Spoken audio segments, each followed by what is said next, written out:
Friends, welcome to Ritesh education.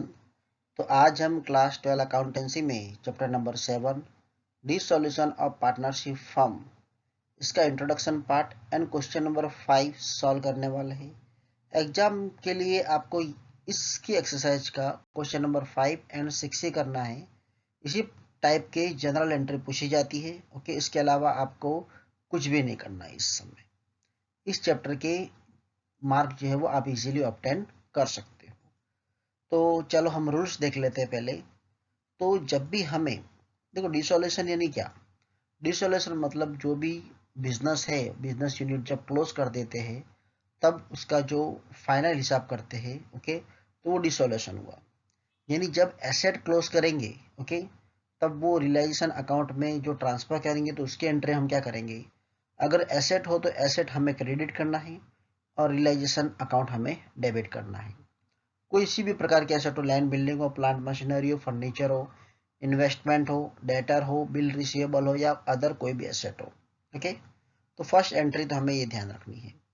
Second, अब ये जो रियलाइजेशन किया तो इसके अगर मान लो ये हमने डिसोल्यूशन कर दिया, उसके बाद अगर इसकी मूडी जो है, इसकी कैपिटल या इसके जो पैसे आते हैं तो हमारे पास पैसा आ रहा है तो हम दूसरी एंट्री क्या करेंगे? Cash back account debited to realisation account credit होगा। यानी हमारे पास पैसा आ रहा है। ऐसा भी हो सकता है कि कोई पार्टनर ले जावे, बराबर।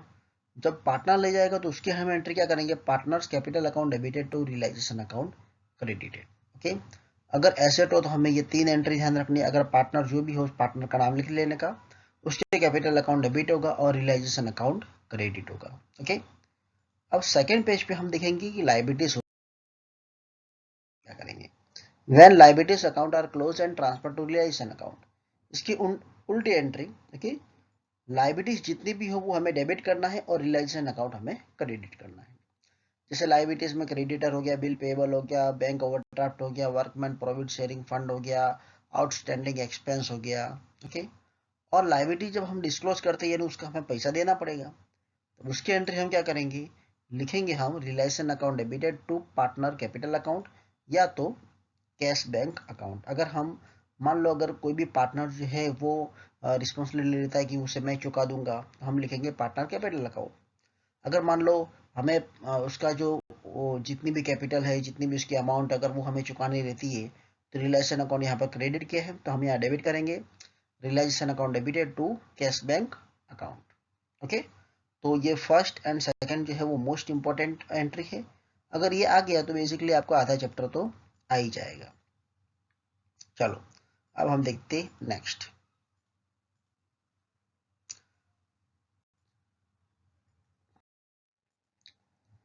Reserve and credit balance of the profit and loss account. अगर मान लो रिजर्व हो, बराबर, ठीक है, कोई भी किसी प्रकार का रिजर्व हो तो हम क्या करेंगे? Reserve account debited, investment fluctuation fund account debited, workman accident compensation fund account debited, profit loss account debited to partner capital account, बराबर।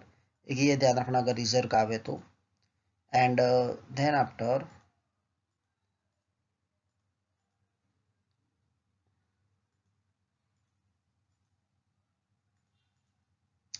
Debit balance of profit and loss account हो, डेबिट बैलेंस, तो क्या करेंगे हम? Okay, तो उसका हम लिखेंगे partner capital account debited to profit and loss account. Okay, चलो अब हम करते हैं क्वेश्चन नंबर 5।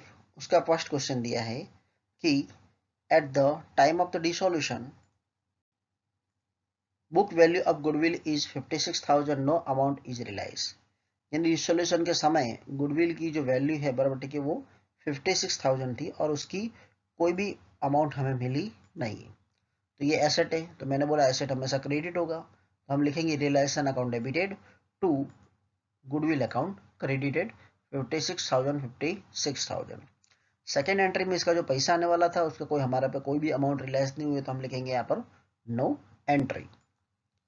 अगला क्वेश्चन है in the balance sheet land building कितना है? 8 lakh, investment of 2 lakh are disclose respectively, 9 lakh and 1,50,000 are realise from them.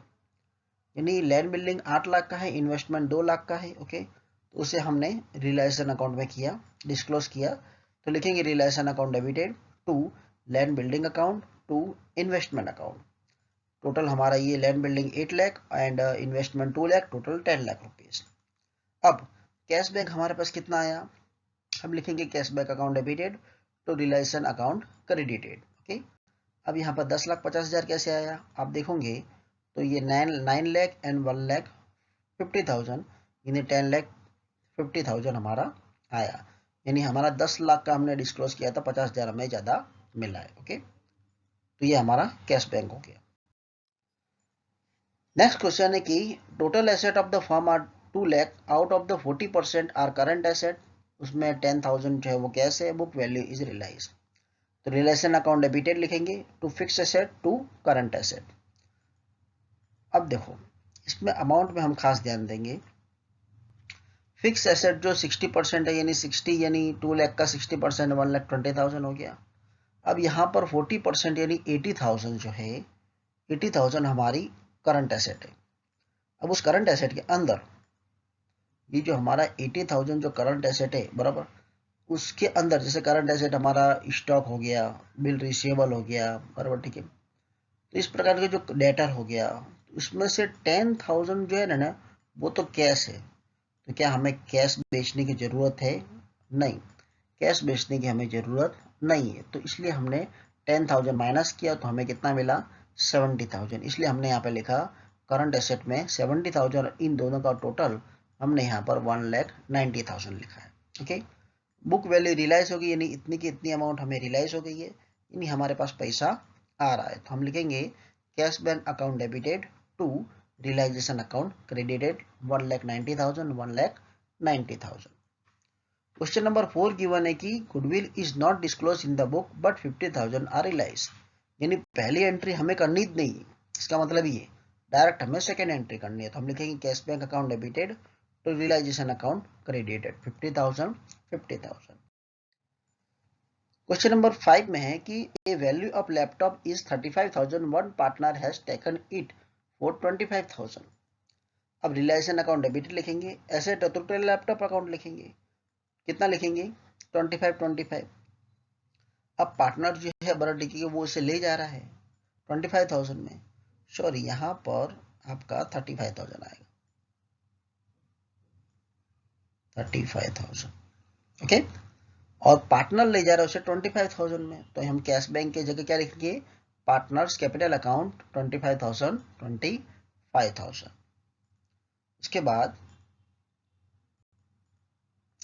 लिखा है कि a partner has accept to pay loan of Shrimati 40,000 which is given to firm. मतलब है loan partner ने accept की चुकाने को, जो हमारा पैसा जा रहा है पार्टनर का लोन तो चुकाना पड़ेगा, तो पैसा जा रहा है तो उसकी जगह हम कैश बैंक क्या करेंगे क्रेडिट करेंगे, तो उसकी जगह हम लिखेंगे loan of Shrimati account to partner capital account 40,000 40,000। Income tax liability is now payable 30,000. It is not recorded in the book. Reliance account debited to, हमने जो पैसा चुकाया था बड़ा ठीक है पार्टनर कैपिटल अकाउंट 30,000 यानी यहाँ पे जो इनकम टैक्स था वो पार्टनर के द्वारा चुकाया गया था। ओके, जो रिकॉर्ड नहीं है यानी हमारा पैसा जा रहा है, तो उसकी जगह हम क्या लिखेंगे पार्टनर कैपिटल अकाउंट। ओके, 30,000। इसके बाद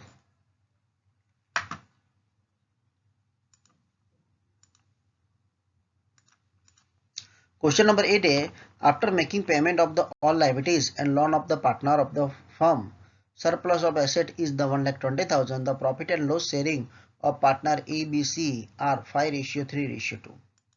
अब यहाँ पर हमें जो पार्टनर को डिस्ट्रीब्यूट करना है ओके, तो लिखेंगे Reliance account debited to A's capital account to B capital account to C capital account, total 1,20,000, इसका 5:3:2 करेंगे तो 60,000 36,000 24,000 मिलेगा, जिसे हमें क्वेश्चन नंबर 9 है कि machine is disclose in the book at the time of the dissolution for 2 lakh, book value realise हुई है, मशीन डिस्क्लोज किया है तो हम लिखेंगे एसेट है, तो realisation account debited to machine account credited 2 lakh 2 lakh, और उतनी अमाउंट हमें मिल गई है तो cash bank account debited to realisation account credited 2 lakh 2 lakh. Question number 10 है कि one partner has accepted responsibility to undertake dissolution procedure in the return of it decide to pay remuneration 20,000 on account of expense firm has paid him 12,000। अब हम यहाँ लिखेंगे, देखो Reliance account debited to partner capital account to cash bank account. देखो यहाँ पर total हमने कितना चुकाया है 20,000, ओके, रिलायंस में। अब इसमें ऐसा बोला है कि जो on account of the expense has paid him 12,000, बराबर, यानी इतना हमने कैश चुका दिया है, ओके। और दूसरी जो लायबिलिटी जो है, बराबर, ठीक है, वो कौन ले रहा है, पार्टनर लेंगे। तो पार्टनर कैपिटल अकाउंट कितना लेंगे, अगर 12,000 जो है वो कैश चुका रहे, यहाँ पर पेड कर दिया, बराबर, ठीक है, तो जो पार्टनर लेंगे वो लायबिलिटीज कितनी लेंगे, 8,000 लेंगे। यानी हम इसकी एंटर करेंगे Reliance account debited to partner capital account to cash bank account. Question number 11 है कि there are debtor of the 1,20,000 and creditor of 60,000 at the time of the dissolution of firm. One partner has taken debtor at 20% then book value less and accept to pay creditor. देखो पहले तो debtor है तो asset credit होगी, तो Reliance account debited to debtor account credit लिखेंगे 1,20,000। Then after क्या है, लाइबिलिटीज है, तो लाइबिलिटीज क्रेडिट होगी, डेबिट होगी, तो creditor account debited to Reliance account credited, कितना लिखेंगे 60,000। अब one partner has taken debtor, debtor कौन ले जा रहा है, पार्टनर ले जा रहा है, तो कैश बैंक की जगह हम क्या लिखेंगे, पार्टनर लिखेंगे यहाँ पर, बराबर, कैश बैंक की जगह 20% लेस में ले जा रहा है, यानी 1 लाख का 20% लेस करेंगे तो 96,000 बचेगा, 24,000 माइनस करेंगे तो, बराबर। तो पार्टनर में हम कितना लिखेंगे, partner capital account debited to Reliance account credited 96,000। And then after जो क्रेडिटर का तो हमने चुका ही दिया है, तो Reliance account debited to partner capital account 60,000, okay. ये भी पार्टनर ही ले चुका रहा है, तो इसकी एंट्री हम। क्वेश्चन नंबर 12 दिया है कि the profit and loss sharing ratio RBI is 3:2:1। Undertake the disposal of the following balance, general reserve is 80,000, debit balance of profit and loss 12,000, workman accident compensation fund 18,000। तो general reserve है, workman accident fund compensation fund है, तो to R capital to B capital to I capital, बराबर, ये 18,000 है, और workman भी कितना है 18,000 है, बराबर। अब इसे 18,000 को हम 36,000 को 3:2:1 में बांट देंगे। एंड देन आफ्टर हमारा जो डेबिट बैलेंस है प्रॉफिट एंड लॉस का, तो उसे हम क्रेडिट करेंगे, देखो मैंने एंट्री में समझाया था, ओके। तो हम यहाँ लिखेंगे R capital account, B capital account, I capital account to profit and loss account, कितना 6,000, 4,000 एंड 2,000, बराबर। और कितना लिखेंगे हमें यहाँ पे 12,000। क्यों 12,000 लिखेंगे, देखो यहाँ पर जो है हमारा जो प्रॉफिट एंड लॉस है वो कितना 12,000 है, इस 12,000 को हमने 3:2:1 में बांट दिया है, तो इस प्रकार हम इसकी एंट्री करेंगे। Thank you for watching video.